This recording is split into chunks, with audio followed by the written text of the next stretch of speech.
Phil Ridley, writer-director of Heartless. How did you come up with the idea? What was the thinking behind it? Well, it's been a long time in the brewing. I think the first thing was the desire to shoot something in the East End of London, which is where I live, and the desire to kind of tell something that is more in the line of doing a kind of straight horror film, a more clean-cut horror film than the other films that I've done, which are kind of, but still playing around with that genre. Apart from that, I can't really say the desire to kind of really work with high definition, which my other films have kind of tried to get towards, but never had that look.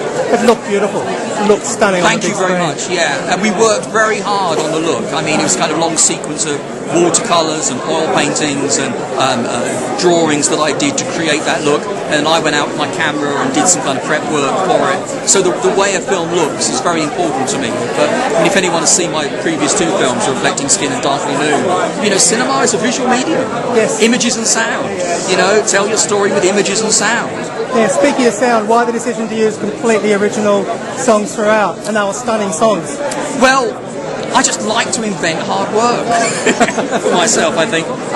I wanted, because of the nature of the film, and people would have to kind of see the film to get what I mean, but because of the nature of the film, everything becomes a reference for something else. You're looking for clues all the time as to what is going on. And of course, part of those clues are the songs, are the music.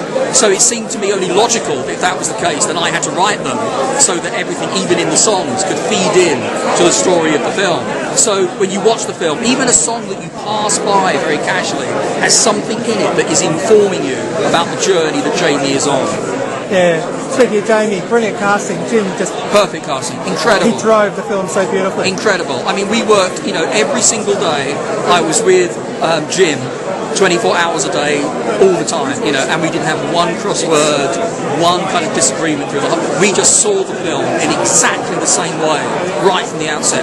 And that's a blessing on a film like this, because, you know, the film is through his eyes, totally through his eyes. So that's how that unity, if you like, happens. And you'd be a better place to have a world premiere than Fry Fest. Isn't it fantastic? The what an reception atmosphere. No, what an atmosphere. Yeah. I mean, it's like a dream come true. That, you know, if someone says, where do you want to premiere? Fry Fest, yes. Empire 1. Oh, really? I mean, no, it's just really... It doesn't get any better than that, does it? Any better than that. You know, it's downhill from now on. I'm retiring now.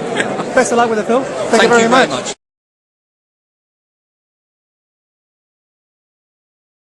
Here with Jim Sturgess, the star of Heartless. Hanging out by the toilets. Terrific performance. Thank you. When you first read the script, what really jumped out at you about the role? I mean, the script itself just jumped out at me. The writing of it, the imagination of it. I mean, you can't read a script like that and ignore it. You know, it's like you get a pile of scripts and something like that just comes your way.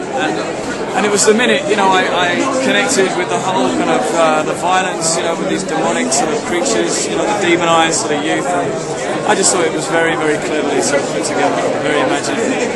And it wasn't until I looked into who was directing it, who had written this thing, that I discovered the sort of world of Philip, you know, of Philip Ridley. So then I discovered those children's books and his other films and his stage plays, and you know, and so I just knew that it was something that I had to get involved in. How was he to work with? He's just such a delightful man. I mean, you only got to look at him. He's just the loveliest bum. I mean, when I met him, I thought, God, he's going to be some dark, strange creature in the corner of some, you know, gothic castle. And he's, you know, he's just a lovely man, and so warm. And you know, he works a lot with actors in the theatre, and that was really great for me. You can kind of just step into an arena with somebody like that and really get to the bones of sort of what you're